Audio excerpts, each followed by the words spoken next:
Hello. I was asked to talk in this microphone for the filming, just so you know.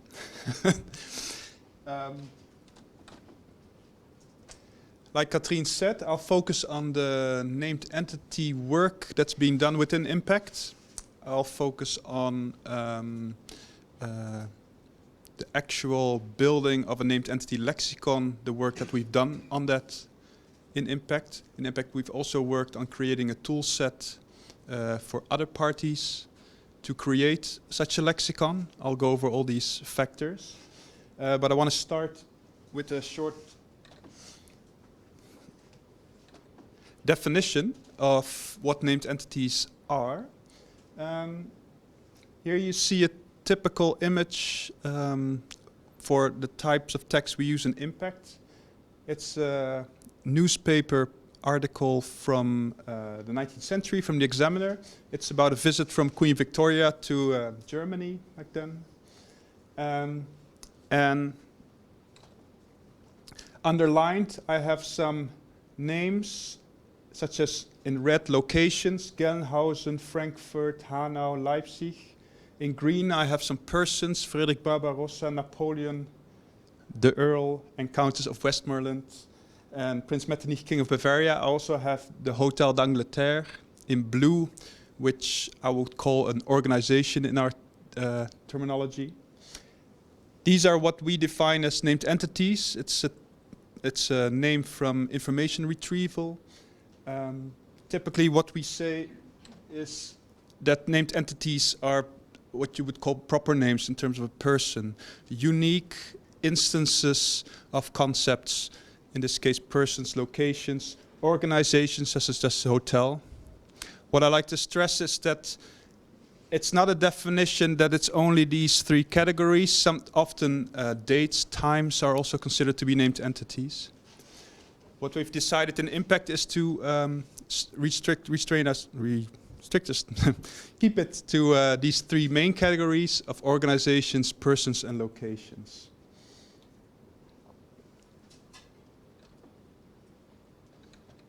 So that was a quick definition. We're now doing what Impact is all about. We're going to OCR this image. Gives us this text. Quality is pretty good. This is the actual OCR we got from this image. There's a few mistakes in it, but not much. And I like to go to a hypothetical user who's going to look up the name of Napoleon in this text. What you see is Napoleon is in this text. So if you have a user that wants to look up a word like this, it's easy to find because it's a direct literal match. We're going to make it a little more difficult. Let's say you have an end user who likes to look up Frederick Barbarossa, who is a 12th century emperor. But he's not, or she's not quite sure about the spelling of this person. So it could be with a C, could be with a K, could be Barbarossa with one S, double S. Person's not quite sure. Of course, what we want is that the user is directed to this instance in our text. No matter what no matter what, it has to look like Frederick Barbarossa, but regardless of any spelling variation. In addition, what would be nice is that you, as a versus a library organization, you would like to tell this user, you link this, give this user a link to an authority file, for instance. This is an example of the Deutsche Nationalbibliothek, the German National Library, their authority files on persons, the PND, on Frederick Barbarossa. So it's hard to read, but it gives you lots of different spellings in different languages, actually from this same person, all linked by one PND ID. Another example, Leipzig is a location, of course. A typical user will type in the modern spelling of Leipzig.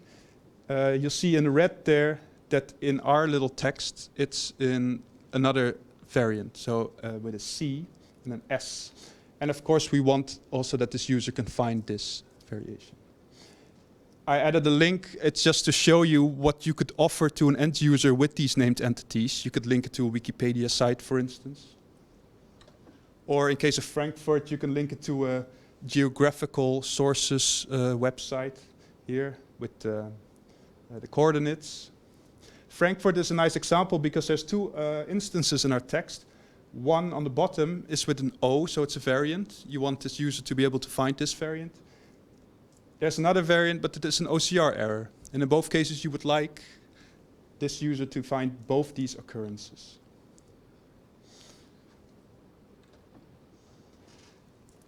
Now for impact, what will be nice, we have this user, and we want to help this user in making it possible to find variants in named entities. Just like Katrina explained with the general lexicon, you will find in general words.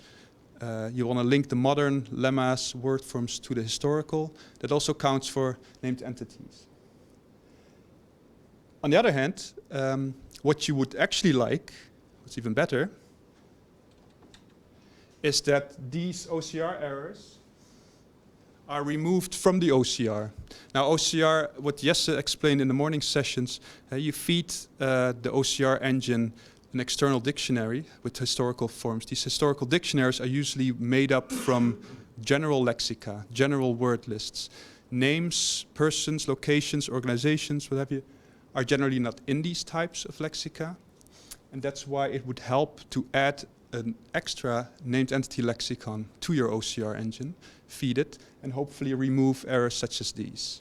So it's a two-way benefit.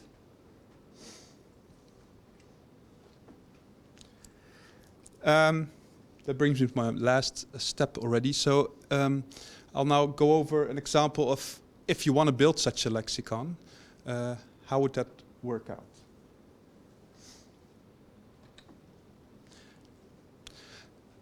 What is an NA lexicon, named entity lexicon? Well, it's pretty much just a database of named entities, so a collection of names. I'll just call it names, named entities. But enriched, so in a database structure, you have relevant links to different word forms, for instance, historical word forms to a lemma. That's the second. You can enrich it with these authority files. You can add parts of speech tags, anything. Just an example. So the examples are similar to what you have in a general lexicon if you have inflections of verbs, for instance, to a lemma. In this case, we have a noun, but we have a city, like Amsterdam. We have our historical spelling variation. We have an inflection, a second is a possessive. These are all attestations we found in the text. You want a user or an OCR engine. You want to link these to a modern lemma, Amsterdam. That's what you can do in this database. The same for person. Frederik Hendrik, a Dutch 17th century person. I give another PND ID, this is actual ID from the Deutsche Nationalbibliothek, linking this to the 17th century Frederik Hendrik.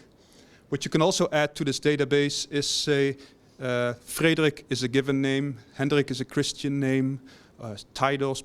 You can give the structure of person names, which enables you to nicely structure variants per type of name. So first names, Frederik as a first name has these types of variants.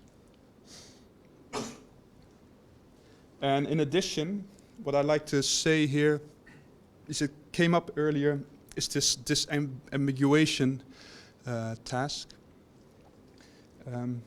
When we started with impact, we said we're going to do these named entities, but what is not our core task is to disambiguate and say there's a name there and it refers to that person, exactly that person. So in theory, Frederik Hendrik is just a form. It's a formal, it's a word. It can refer to any person with that name.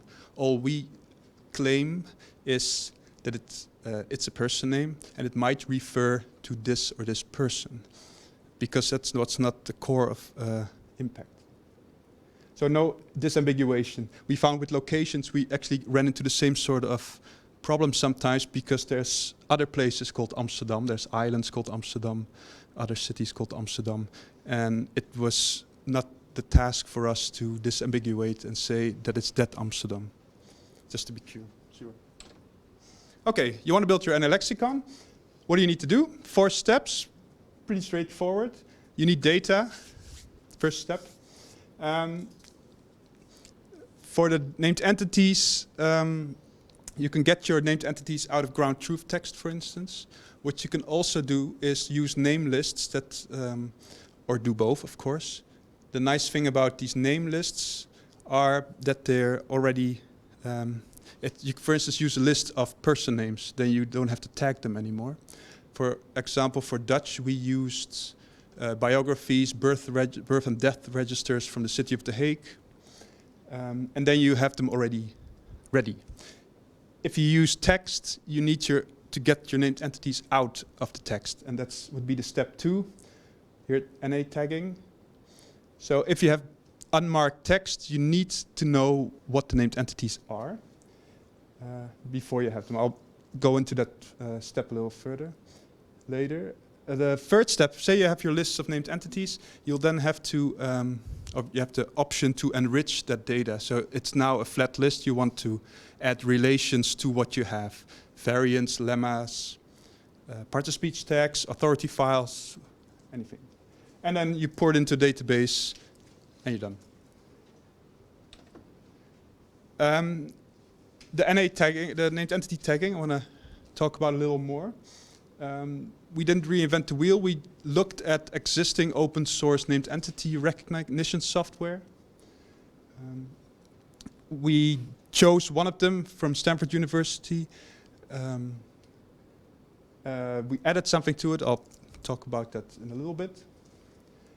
And what this sort of software does is that it can do part of the job for you. So if you would not have this software, you would have to do all the marking, the tagging of the named entities yourself. This software enables you to mark part of the data set, use that as training material, and dump it to your whole bunch of text, and it will extract the named entities from your bunch. So how does that work? I don't know how familiar people are with these sorts of tools, so I'll just go over it real quick. What you feed to a tool like this is tagged data, in this case named entities. You say to the tool, here's a data set of 100,000 words or something. I mark all the places, persons, organizations in it. What the tool then does, it goes over this text. It will look for features that do predict the presence of named entities in these sentences. So you can think about context, like prepositions can mark that there's a location, or verbs can mark that there's a person or something, or capital letters. Yeah. All sorts of features. It looks at all these different features. It will look how relevant they are, how good they work, so it assigns weights to these features. And then it has a model. With that model, you can then say, okay, you're trained, now go out and tag this unmarked text and give me the named entities. If you need, so you still need to do part of manual work, of course, before and after. Before, with the manual tagging, you can also use one of the tools that's in the tool set, the attestation tool, developed at the INL, for manual tagging to make tagging a little easier. But I won't go into that here. Quick, because I'm already running out of time. This recognition software is originally not developed for the purpose of historical text. It's developed for modern day text, which has a lot less variation generally.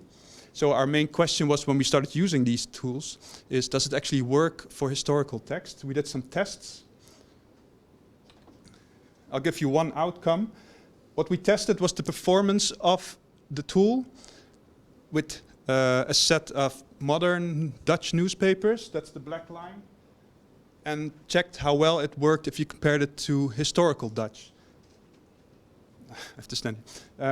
So the 3 lines on the right are Dutch fiction, Dutch parliamentary proceedings, and newspapers. And what we found, to our nice surprise, was that it actually, you can't say that the performance goes down with historical material. It's not that simple.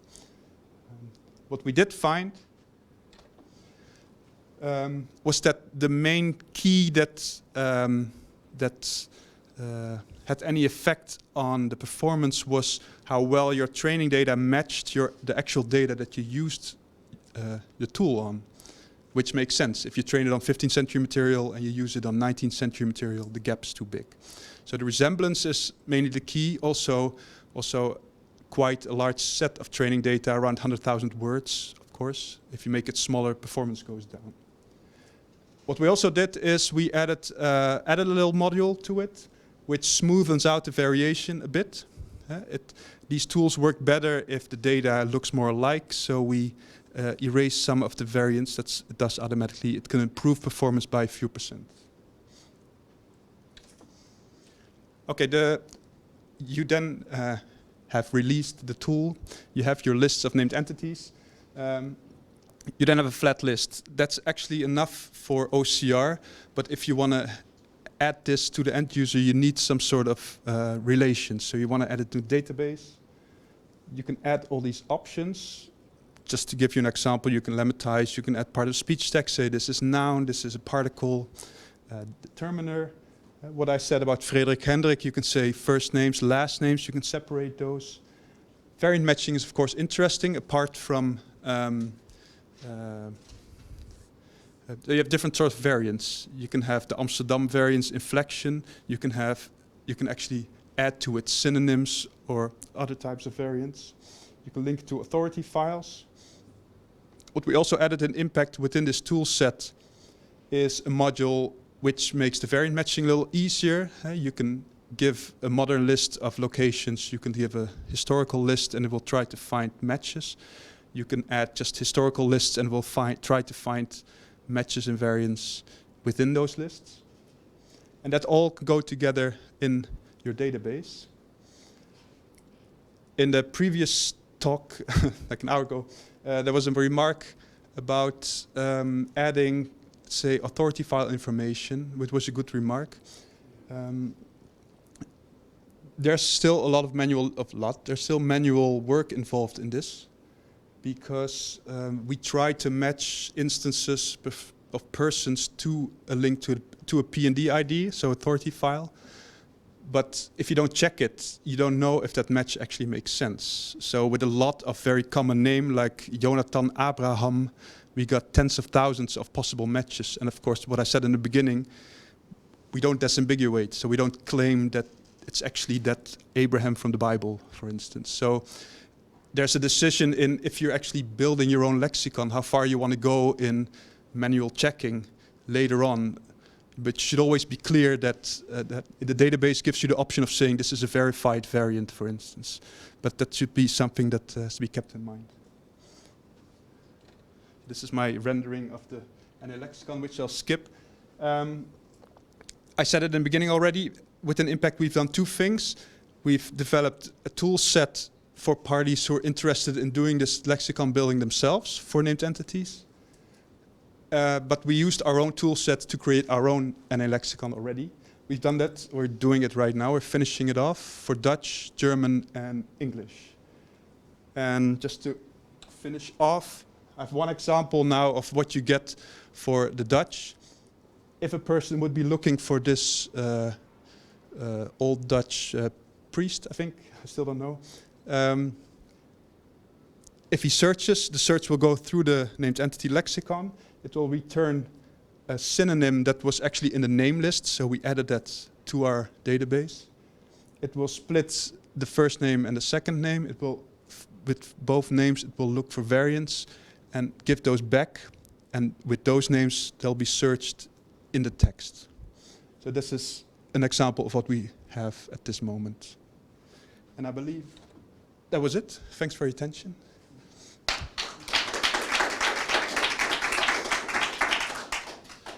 Are there any questions?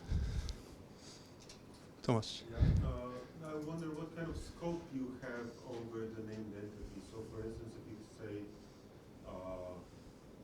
John King of England, is John one named entity, is England another, or is John one and King of England another, or is John King of England one named entity? Let me repeat the question for the movie we're making. So the question was, if you have a longer string, a named entity consisting of more words, John, King of England, where are the borders? Very good question, because we found when we actually went tagging ourselves, this was exactly the problem sometimes. The Prince of Westmoreland also, is that a location, Westmoreland, or is it the Prince of Westmoreland? What we did is we adhered to a set of NA tagging rules that was out there, that was used in these bake-offs for named entity recognition, because you can actually use any definition, and we decided to stick to one. So there's no definite answer. I think you should yourself. What we don't do is say that it's both a location and a person. So it's either. It's always only one thing. That's the only thing we could. Best option. Other questions? I'll give the floor to Annette. Okay, my name is Annette Gottscharek. I'm from the University in Munich, Ludwig-Maximilians-Universität, and here it is now. Okay, and I will talk about the language work we did for German, and especially a focus on 16th century, which turned out to be quite interesting in different, for different reasons. Okay, this is just to remind you again of the two steps where a lexicon can be of help. The OCR and information retrieval. We can go over this very quickly just to see the difference between the two. For OCR, it is enough to have a plain word list, and for information retrieval, as we saw in the presentation before as well, we need the mapping between the modern lemma and all the variants that should be found when someone searches for the lemma. So this is just the structure of the lexica. Now, we worked on documents from 1500 to 1950 in impact, but the 16th century turned out to be very interesting. Our partner library, the Bavarian State Library, is right across the street in Munich, so we had very good contact to them. And once we met them, they told us that they have a large collection of 16th century material and are now digitizing lots of these books and are very interested in this period. And of course it's very old, and therefore it's especially challenging. And in German we have fixed orthography since 1901, so very late. Everything that is before is somehow full of variants, and the language period of early New High German, as the linguists call it, is between 1350 and 1650. So it is a special linguistic period in German as well. Here we have some examples of linguistic features on word level in historical language of German. We all know these, I think. We have spelling variations, so we see that the historical Geiste is written with EY, while it is written with EI in modern. And we have historical morphology. We found frug in historical corpus, and today we say fragte, which is he asked. And we have obsolete vocabulary, so this is words we don't have in modern German anymore. Miracle is such an example. We use something, we use Wunder today. It's miracle in English, so same root.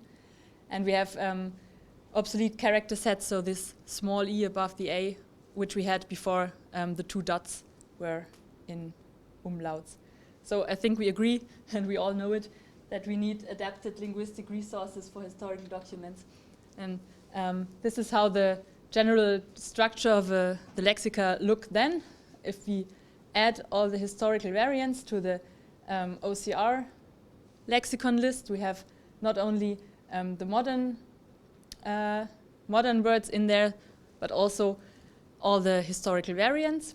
And for the information retrieval, we would add to each modern lemma all the historical variants as well. So if a user searches for some modern lemma, he can find texts where the historical variants occur as well. This was not very German specific yet. It was just general lexicon structure, but now we look at the historical resources for German.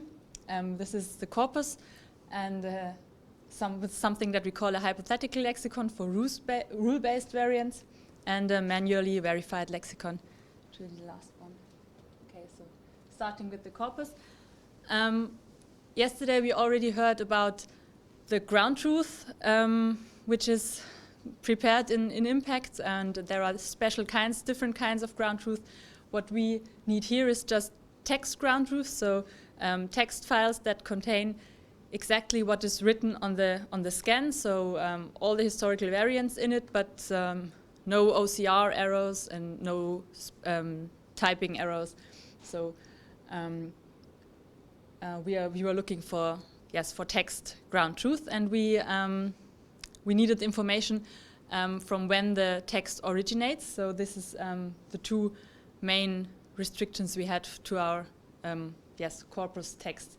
And then we went out to the internet and searched all around and found it was, at least for German, quite difficult to find existing resources. We had something, but others were, copyright restricted. If someone does all this effort to produce ground truth, then they just say, okay, this is mine, nobody else gets it. But we found some non-public electronic corpora as well, and a large part comes from the Institute for German Language in Mannheim. But still we saw that in 16th and 17th century we had a quite large gap, so there were few texts only available, and well, this is of course because the texts are very difficult to ground truth and nobody can access it. It's somewhere in the libraries, and that's when we had the idea to just go to our library. I already told you we had very good contact to them and just walked over to them, and they told us, okay, let's do a supplementary corpus together. So we selected randomly 100 works from their digitized images, especially from the 16th and 17th century, and they are mostly related to theology. We first had lots of Latin texts in there because that's in that period they wrote a lot in Latin still, but we excluded these texts, and we excluded poems as well.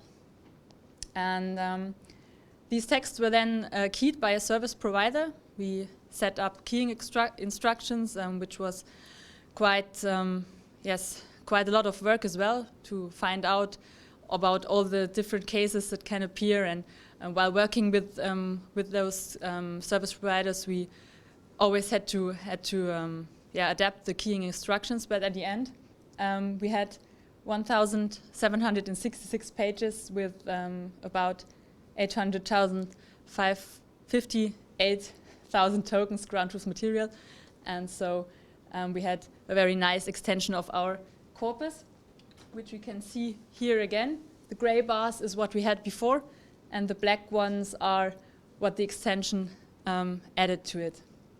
And the complete corpus in the end, so from 1500 to 1950, contains more than 3 million tokens in 500 texts and from 4th centuries. And as far we know, this is, the largest corpus of this kind for German.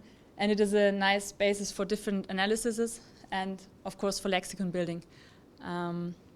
We saw that for OCR lexicon, we just need a word list, so we just put this corpus into one list, and this is what we sent to Jesse for his OCR experiments he presented in the morning. So this was our first shot of the OCR lexicon. And I said we did some analysis as well, so we split the corpus up in subcorpora, and we first wanted to know how different the vocabulary really is from the modern vocabulary. So we measured the coverage of our modern standard full-form lexicon we have and our compound analyzer. And we found that before 1750, less than 45% of the vocabulary is covered by these modern resources. So still a lot of historical variance here. And especially in the 16th century, only 15 to 29% modern simple words.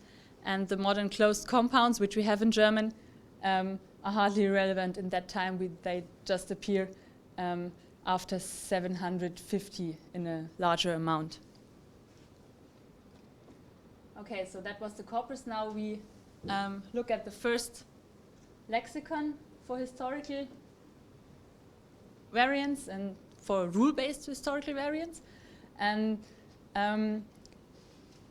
this lexicon is based on the well-known observation that there are systematic substitution rules, we call them patterns as well, that describe the difference between a modern and a historical spelling.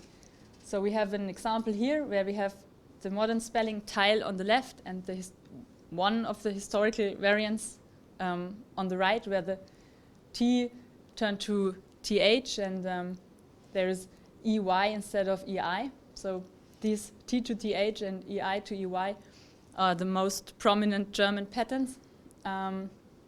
We have collected 140 of such patterns, and this pattern set together with the modern lexicon can compile automatically, so without any manual work, all potential rule-based historical variants without manual work. We can just have a look at this picture where we just see again what the hypothetical lexicon is. On the right we have a snippet of the pattern set.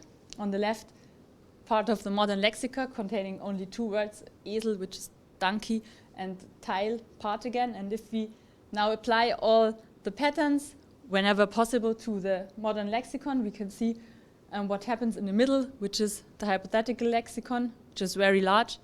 It contains all kinds of variants of esel and tile, and some looking more like the original word and some don't look like them at all. So this is really very large. Yes, what we have through this hypothetical lexicon is an automatic mapping from all the rule-based historical variants to their equivalent in the modern vocabulary. For example, we can see that the historical variant over here, Geist, with the Y, is the modern Geist with EI and plus the pattern. But by far not all historical variants can be explained that easily, and we already had those 2 examples with the inflectional variant, Frug, where we have the modern Fragte, and even harder, the extinct word Mirakel. Here we need some other resources, but still we wanted to know, well, okay, how much can be covered by the historical hypothetical lexicon, and this is the orange line down here, again on the diachronical corpus. And we see that in the 16th century we have about 30% of the vocabulary in that hypothetical lexicon, so they are rule-based. And in very first experiments on OCR with the Impact Abbey external dictionary interface, that's what it's called, and we were able to show that when we use that hypothetical lexicon as an additional lexicon, we can improve the recognition rate already without doing any manual work. But still, when we add up the columns, we see that there is a lot to do left, especially in the 16th century. We have up to nearly 46% difficult vocabulary, so we need manually verified lexica here. And this is the next point. We already heard about that in the morning, the structure of such an information retrieval lexicon. So we have for each entry the historical word from the corpus, so it's a corpus-based lexicon. In our case, we don't have these nice dictionaries Katrin already told us in the morning, so we do it on the corpus only. We add the corresponding modern word form, patterns if they appear, and of course the corresponding modern lemma, which we need for the information retrieval especially, and one occurrence in the corpus as an attestation that this reading really occurred sometime. So we have this manual assignment of the modern word form and the lemma, and we can handle not rule-based variants explicitly with this information retrieval lexicon.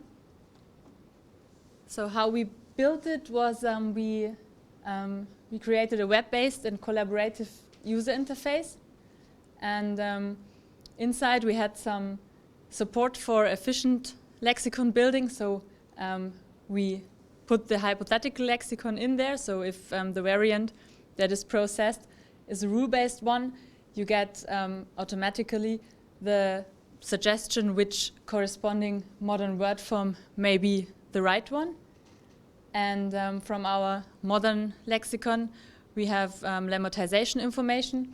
So we can suggest automatically all the possible modern lemmas for one modern word form. And to get a quick overview about all the variants or all the occurrences of that variant the user processes, we show the concurrency list of the respective variant. And this is the status of our information retrieval lexicon so far. We have more than 41,000 entries created and for more than 24,000 historical word forms, and more than 72,000 attestations have been annotated. And about, well, I don't know, a few weeks ago we got new ground truth corpus material, and we were curious to see what the coverage of our information retrieval lexicon would be on a corpus which is distinct from the corpus we built the lexicon on. And we realized before that this labeling is wrong. It should start with 1500 on the left and then go up. We see that for the 16th century and first half of 17th, we have more than, about a third of the vocabulary in our lexicon already for that new corpus. And this manually verified lexicon was the last one. So thank you. And if there are any questions?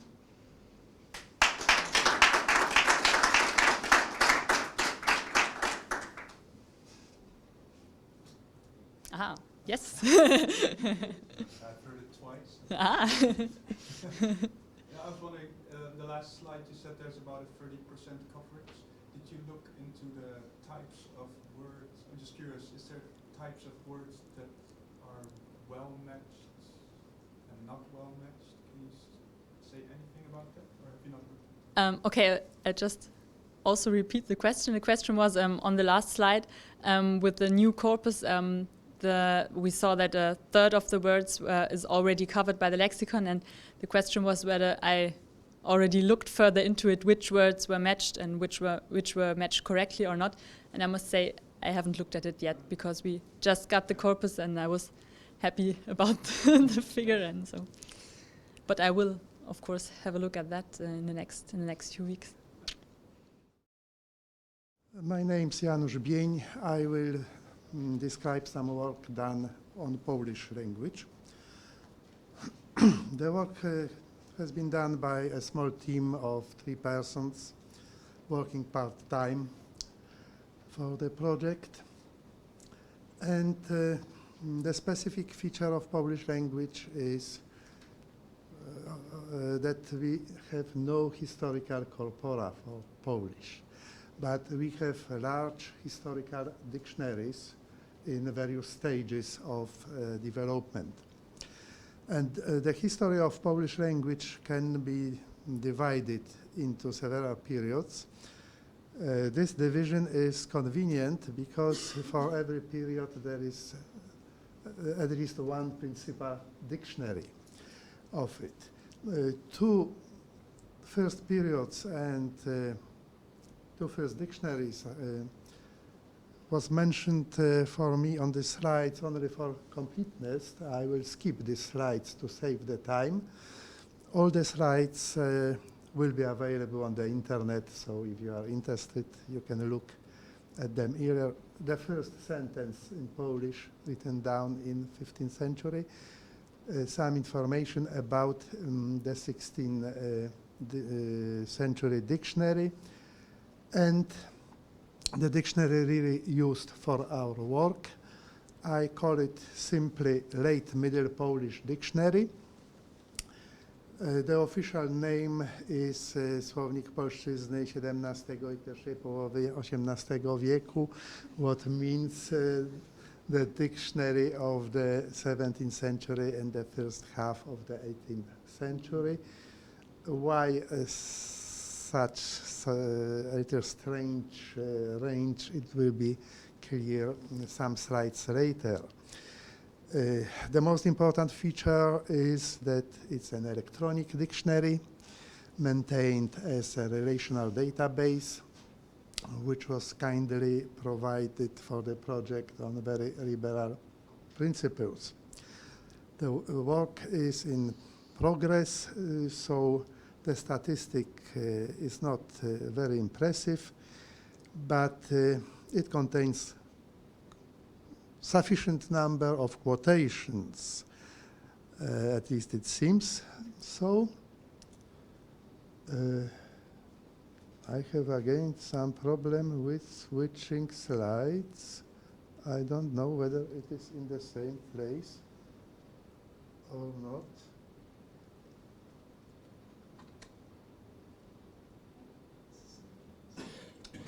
I don't know what is going on.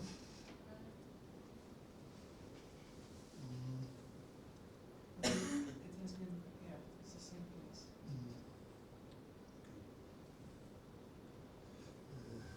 The same situation, several slides too far. Here's a general view of an entry in the dictionary. Here, a part of the entry, there is a lot of various information here, but I would like to comment only on inflectional forms, which are listed here explicitly.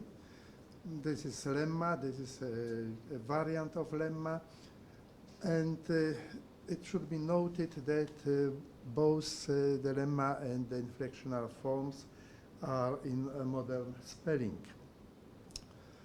And they can be extracted from the database in almost any form you want. And now the quotation. Some quotations are in modern spelling, some in spelling close to original. For example, this is historical spelling with an acute over the letter. This is also historical spelling for other reason. This is historical spelling with acute on other letter. And associating those inflectional forms in historical spelling with a lemma was not so simple, and a tool from Leiden was used for this, and it was one of our tasks to attest the quotations from the dictionary.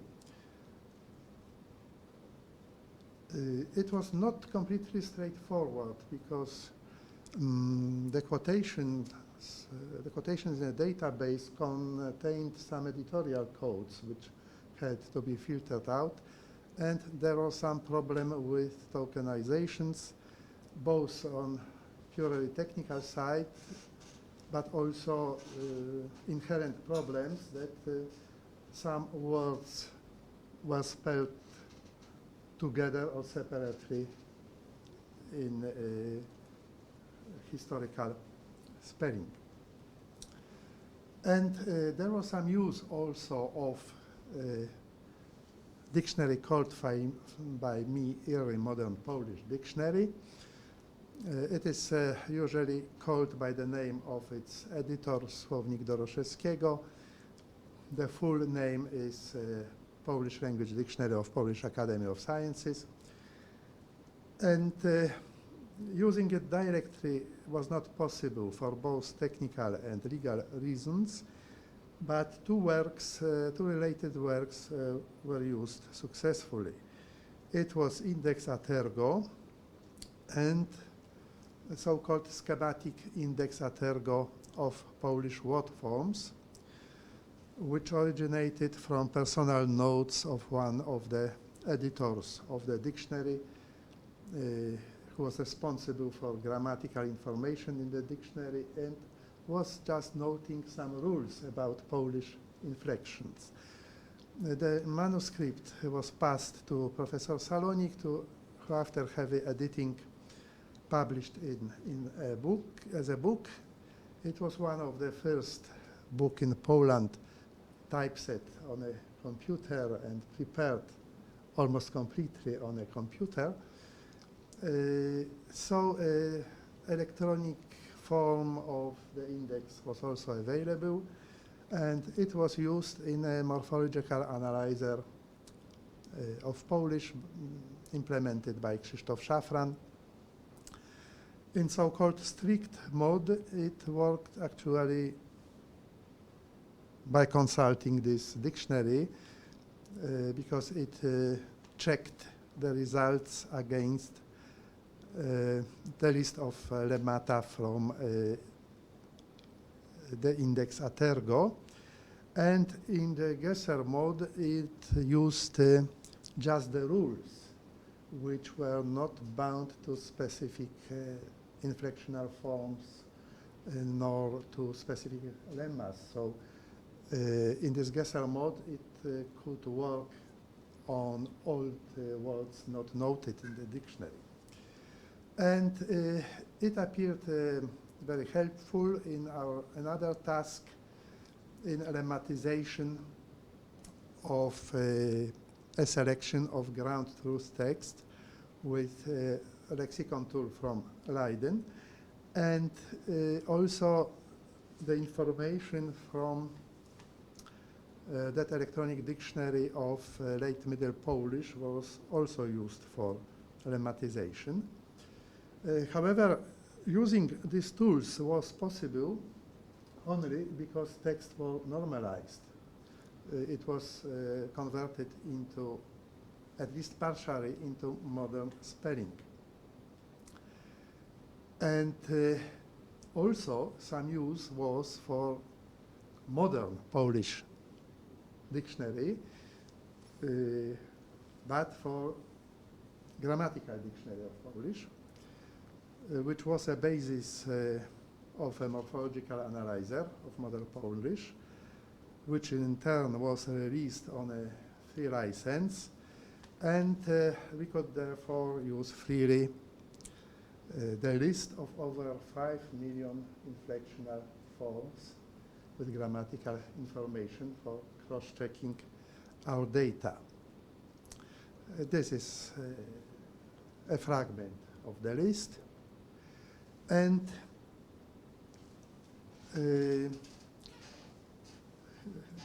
contemporary historical dictionaries as one of the sources use historic dictionaries.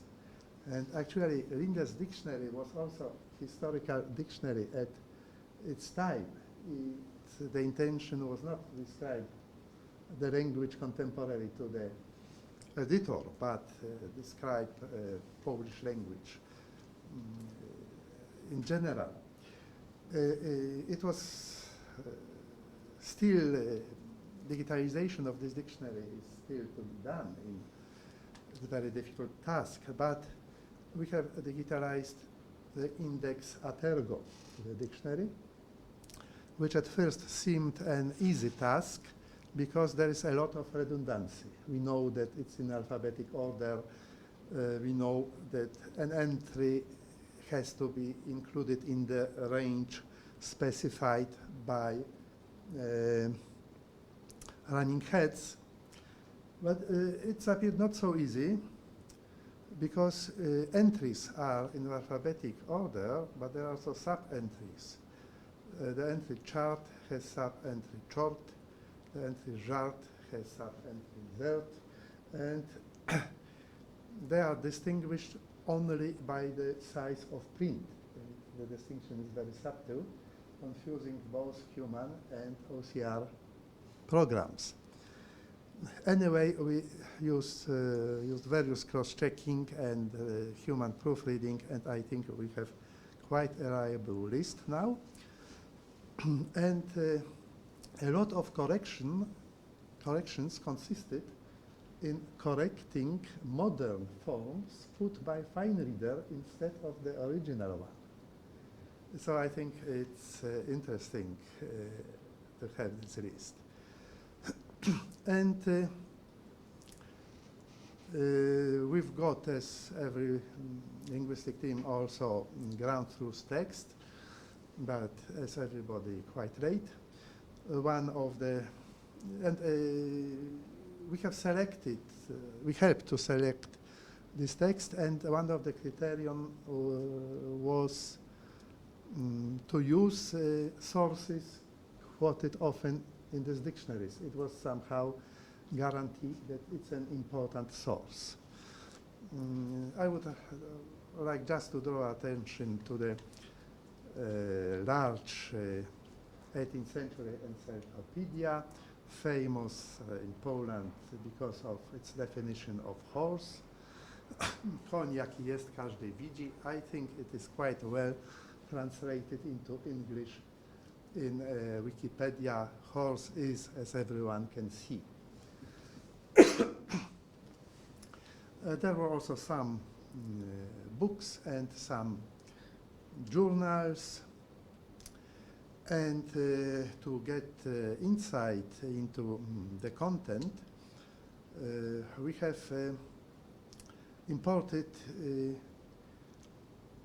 the ground truth text into our search engine. In particular, it helped us to gain some insight into the difference in spelling. Some of them are known and described in the literature, but we could verify them and confirm them. Some differences are obvious, just obsolete characters has to be replaced by modern ones, but some changes require contextual rules. We express the context as regular expressions, and the search engine allows to use regular expression in the queries, so we can check. The query looks for the letter I between some vowels, and actually, all the hits show the words when I can be replaced by J, at least one occurrence of I, because we have hits, some hits contain more letters of I.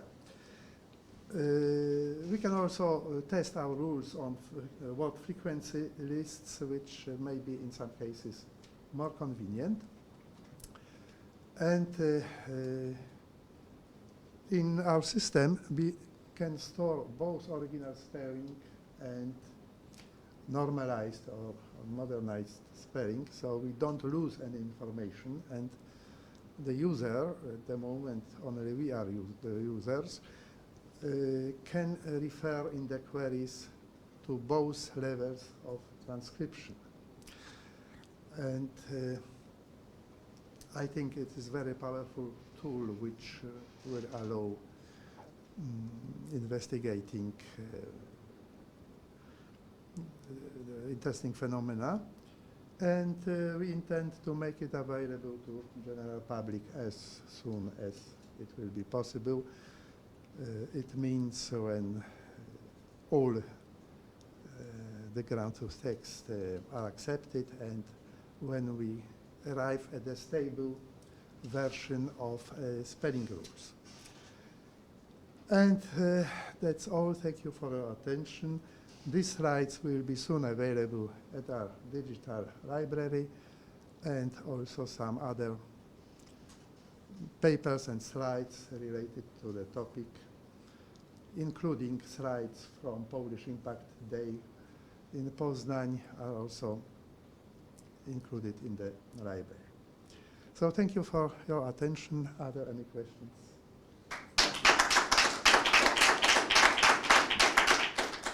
Any questions in the audience? Because I have one question, Yes. if I can. You said you lemmatized corpus material and then are correcting it, the lemmatization, the COBOL tool, the corpus-based annotation tool. But you made an interesting remark. You said we had to convert it to modern spelling to be able to do the work.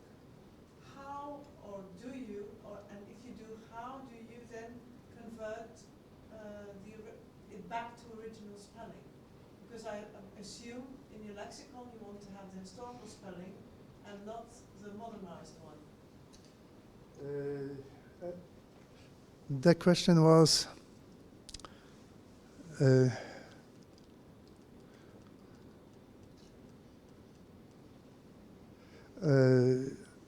concerning the lemmatization with this tool, which is now called Cobalt.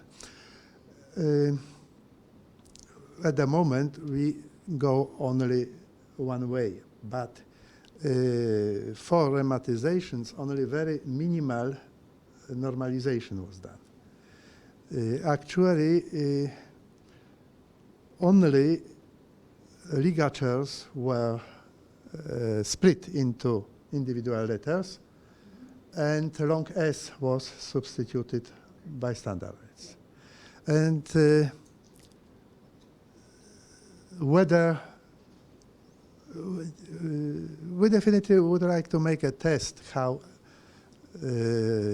many more words we will be able to lemmatize automatically after applying the full rules. But then we will have to make the decision how to go back, to go back and so on. It's not settled yet. Hello, everyone. I'm Tomasz Herjavec from the Institute Josef Stefan. We're the language partner for Slovenia in Impact. So I'll present the work we did. Not only in Impact, though, but some related projects as well. So we actually started working with Historical Slovene in this so-called ACHLib digital library / corpus. This was a relatively small project by the Austrian Academy of Sciences, led by Professor Erich Brunsch, and his idea was to study translation in the 19th century. So what he wanted to do is to collect a corpus which would contain books which were originally written in German but then translated into Slovenian or in Croatian, which were both part of the Hungarian Empire at the time. So he was interested in the whole thing from a translatology perspective. And what we did at the Institute is to help him with the software setup so that annotators could upload raw OCR transcriptions into the service and then manually correct them, but also give structure to these transcriptions so that at the end we had basically a digital library. So things were nicely marked up with chapter headings, section headings, footnotes, and so on. Also some linguistic information in there, so parts of foreign text that were in the books were marked up as such, and so on. So that was before Impact came along, so we already collected a corpus of texts, and I was quite keen on to do actually something with them from a linguistic perspective. And then Impact came along. So we came into Impact as an extension partner, which means that we basically had just 2 years to do all the work. And we were the language partner, and the National University Library of Slovenia was the content partner who were doing the transcription of the ground truth data. So there their role here was to do the ground truth data, and our role was basically to do a lexicon of historical Slovene together with mappings of the words into modern Slovene, so in a semi-automatic way. But then there was also a call out for Google Awards, and we applied for that together with the Academy of Sciences, with the Scientific Research Center of the Academy of Sciences of Slovenia. And well, we kind of cunningly formulated what we wanted to do to fit in nicely with impact. So we got the award, which was really good because we got extra money to essentially to hire annotators to work on producing a manually annotated corpus of historical Slovene. So this all kind of came together very nicely. The only thing that is not so nice is that we do not have all that much time to do it because impact is running out and Google was just for the year 2011. So we have to hurry up and finish with the work. So the methodology here is, I kind of did my best with that picture over there, which is, however, maybe not all that readable. Still, the idea here was to, first of all, produce these basic resources for studying historical Slovene, be it for corpus linguists or to kind of have a data set for human language technology research on this domain. So what we want to do is on the level of resources, we would want to have as large as possible a text collection of old Slovenian text, which would be on the one hand proofread text, which is already a big challenge with historical text because you cannot, of course, use raw OCR if you want a gold standard data set. So we would have proofread text on the one hand and facsimiles on the other, because I think that's very important for historical language, because that's kind of the well, the ground or the actual truth that you're dealing with. You can go and check errors, but they're also interesting in their own right for OCR experiments. They have nice pictures, interesting fonts, and so on and so forth. So that's one kind of layer. Over that, we wanted to construct a gold standard, gold reference corpus for historical Slovene, which would be manually annotated and checked and annotated with linguistic information. And finally, and that was our job in impact, we wanted to have a lexicon of historical Slovene. So that's on the data side. We also want to have a some sort of software environment to actually enable us to process Old Slovene. And we already had a tool which was called Totale, meaning tokenization, tagging, lemmatization. Not that it does everything, but it does these three things. And that was developed for contemporary standard Slovene. So what we did or are still doing is extending this tool to deal with historical Slovene. And the way we do it is the way most, actually most researchers did it, that you put another step into this tool chain where you first tokenize the text and then you try to transcribe historical old words into modern words. And then once you have that, it's of course good to have that in its own right, because then it's easier to do information retrieval, searching over collections of old texts. But you can also use models for modern Slovene then to tag and lemmatize these kind of texts. So this idea works for, say, 19th century text pretty well because the syntax and the words have not changed all that much. It stops working kind of in the first half of 18th century and before, because the syntax and everything has changed so much that you cannot just modernize individual words anymore and expect sense to come out of it. But anyway, that's the idea here. For the transcription step, we used the so-called variant approximate matching, VAM, finite state library, that was produced at Ludwig Maximilians University in Munich by Uli Reife. So that's a very nice tool which does very fast. You give it transcription patterns and then it matches old words against a modern day lexicon via these transcription patterns, and it does that very, very efficiently. So that's a kind of key new technology that we have in our tool chain thanks to impact. Okay, so the issues that we have here with this kind of processing are more or less standard issues that everybody has dealing with old language. First of all is that words were often split differently than they are today. which is for us humans a pretty trivial matter.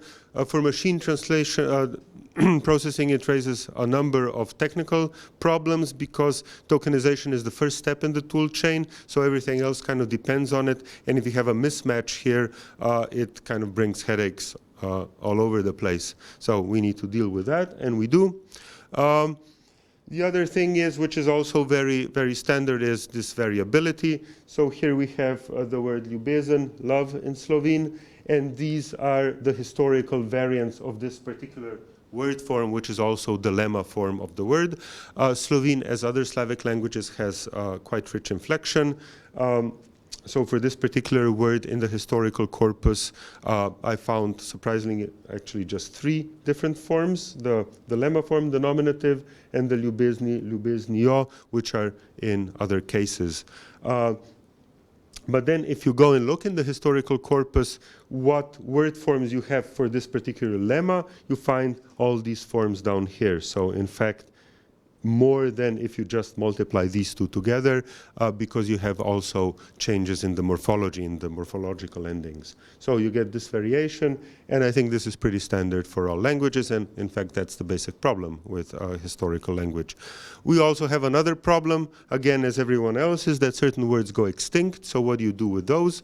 For these we have a methodology where this Zeichen here is, as a modern word form, is essentially just transcribed. It's written as if it were still a living word, so the orthography is normalized, but then we also add to each of these words its closest equivalent in modern day Slovene. You cannot do simple substitution of the znamenje into Zeichen because often the gender won't match or something like that, so you would get ungrammatical sentences. However, you can use this gloss to do information retrieval, for instance, over the corpora. So this is an interesting piece of information. It's also interesting because sometime down the road, we could do a historical lexicon of Slovene, a historical dictionary, I should say, of Slovene, which would be interesting for humans to look at, to see what old words meant. Okay, so moving on to the kind of results. So what did we actually produce? Well, one thing is the text collection, the transcribed historical Slovene text. As I mentioned before, we had this Achlib library, which gives us about 2 million words. We have the ground truth data produced in impact by our national library, which is altogether about 1 million words. The problem with Achlib is that those are pretty young texts. They all come from the second half of 19th century, which is not all that interesting maybe, because the word stock and OCR quality is pretty good, and the word stock is very similar to modern day Slovene, except maybe for terminology. The Achlib does have quite a few textbooks in it from astronomy, chemistry, geology, and so on. So it's quite interesting from a terminological perspective. But apart from that, the words are not that different, especially for humans. They can read it easily. Less for machine processing, because you did have some systematic changes in the spelling, and if you don't do transcription, then those are all unknown words. However, the ground truth data does go further back into time, first half of 19th century, second half of 18th, and then via Google Books or this Google Award, we also got some older text as well. This is still work in progress, but it's coming along nicely. And finally, there is a project by a professor at the Ljubljana University, Miran Hladnik, and he has now a project of 5-6 years already, where he gets some little money from the ministry in order to hire students to do transcription corrections of old books, interesting Slovenian literature, and that's all being put on Wikisource, before kind of on media wiki format, but lately in the déjà vu format, so facsimiles are also associated with the images. So a nice thing about this collection is that almost all of it has associated facsimiles, as well as being publicly available. So for Wikisource is by definition publicly available. Google Books as well, I guess. With the ACHLIB, we have a kind of verbal agreement that can all be made freely available. And with the National University, we sign an agreement saying that we can make all the data publicly available. So that's really nice. Moving on.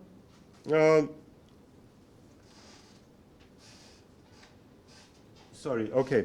So the lexicon, it was produced in a couple of phases. In the first phase, the first year of the project, basically we used, again from Munich University, their extractor tool to build up an initial lexicon of about 3,000–4,000 entries. And the basis for that, the kind of empirical basis, was this ACHLIB corpus. And that was kind of a nice beginning to the whole thing. But then this Google Award came along, so we kind of switched tactics. We used this initial lexicon for this tool chain, so it could do relatively good processing, not very good, but still. We also developed in this first phase about 100 transcription rules, which we used then in the tool chain. And with that, we initially annotated this GU corpus. We decided that about 1,000 pages is as much as we can manage in the time constraints we have, which is still a respectable size. It gives us about 300,000 words. And here you see the distribution of the units. One unit is either one book or maybe one newspaper issue. So units, pages, and tokens through time. And as you can see, most of it is still concentrated in the second half of the 19th century, but still we do also have some texts, earlier texts. So we first processed this with this Tale tool, and then we hired annotators, trained them, made materials for them, so like a cookbook, frequently asked questions, and so on, for them to start manually annotating these texts, or rather correcting the automatic annotations in the corpus. And for this, we use the Cobalt tool, which you just heard about in the previous talk. So we're happily using this tool. And the nice thing about it is that the import was made to kind of swallow our format, which is TI, and also to export the database, the corpus, in TI as well. So here's a picture of Cobalt in action. You saw before a picture of how it is being used for Polish. Well, this is the way it's being used for Slovene. You might notice a little bit of difference from the previous slide, because what we annotate is, in Cobalt, three things. The first is this one here, is the modern day equivalent of the word form. So not the lemma, but the word form, and I think that's quite important for Slovene because we have lots of inflection. Then what we also annotate is the lemma of this particular word form, so this is this, and also a coarse-grained morphosyntactic tag, usually consisting of the part of speech plus some type or subtype. So NCF means noun, common, feminine, right? We annotate the lexical morphosyntactic properties of each word. This is kind of thinking further ahead so that we can train tagging models directly then on historical corpora. For some words as well, we put in their modern day equivalent, as I mentioned before. You can see that in the first line up there, where we say that gratati, which seems to be some extinct word form, is today postati, and we also give the source where this comes from. Pletershnik is some dictionary from the beginning of the 20th century, end of the 19th century. So these are the kind of things we put into Cobalt. And then what we export is then the TI encoding, where we give various links to the facsimile, to the digital library of this edition of this page, and so on, bibliographic information. The essential thing is down here in this border, where you see a normalized form, which is nothing special, that just is decapitalized. Then we have the modern word form and the lemma and the corpus tag of this particular word form. So that's the main thing they're annotating, but they're also correcting the errors, the remaining errors in transcription. So this will be then the corpus. And finally, the lexicon. Well, the lexicon we, in fact, already have is the lexicon you can simply dump out from this corpus. And the size is over there. So it has about 20,000 lemmas. If you count all the lemmas, if you count just the lemmas which are different from modern day ones, then you're down to 8,600. But this was so far just dumped from the corpus, and we're just now finishing the corpus. It should be finished this week, in fact. And then we're moving on to just lexicon work. So what we will do, we will put into Cobalt a much, much bigger corpus, basically all the text we currently have, and then the annotators will just add lexical items into the lexicon. So we won't care about the corpus anymore. We will just try to get as many lexical items as possible in the time remaining. And of course, we also have the lexical items in the initial Lextractor lexicon. So we'll see how far we get with that, but we still do have some time left, as well as some as well as some money from Google. So the results of all this will be for Slovenian language. We will have this text collection. Let's call it Historical Slovene 5M, meaning that it'll have, I'm judging, about 5 million word tokens. And this will have associated facsimiles, it'll have corrected transcriptions, plus it'll be automatically annotated with the best model we can make at the time. We will have this reference corpus of historical Slovene with 300,000 tokens, which will be manually checked. And finally, we will have this impact, say 20,000 lemma strong lexicon, which will give you basic grammatical information for each lemma, the modern day word forms, their historical equivalents, plus a couple of attestations for each item. So those were the main language resource deliverables. And then, of course, we will also have this tool, which hopefully will produce relatively good results for, at least for 19th century language, for before probably worse, but still maybe better than nothing. Also a couple of services. We already have a concordancer, which the annotators use for quick checks and so on, so we'll make that publicly available. And I guess the main thing will be that all these results will also be made publicly available for download under the Creative Commons license. And the only restriction it will be that the work must be attributed, so it will be either for non-commercial or for commercial use as well. So those are the results. Maybe just a few words about possible further work. What we would like to continue, because Impact was actually the first cooperation we had with the National University Library, well, still have actually.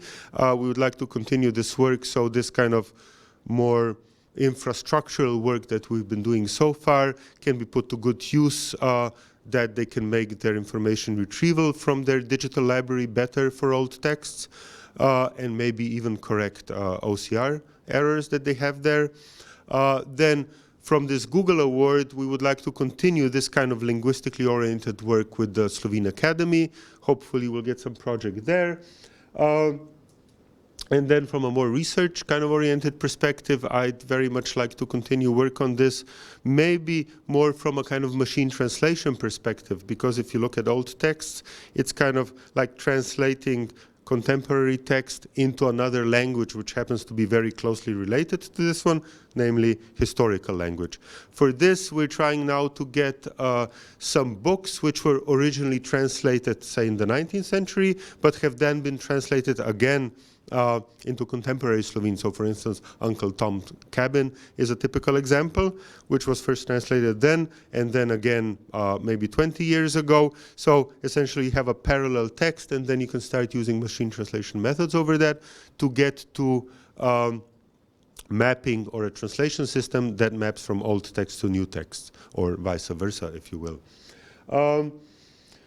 So that's the kind of empty paradigm. The other thing is that if you look at historical text, in a way it's slightly different from contemporary text, just in the same way as, for instance, tweets are slightly different contemporary text. And we, in fact, do have a quite a large corpus of Slovene tweets. So I'd like to try some of these models that we developed here to try and normalize that corpus as well and make it better for searching and if you want to call it dialect, dialect studies, and so on.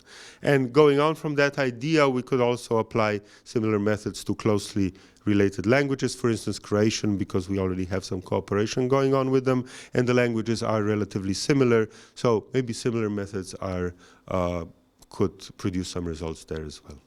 Thank you.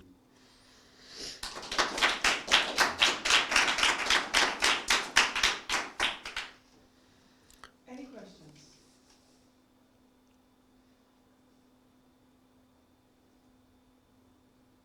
No, doesn't seem so. Can I just be my old lexicographer person? And I was really curious as to what you said about this historical word for sign, for Zeichen. Zeichen. Mm. And you said you gave an equivalent in modern Slovene.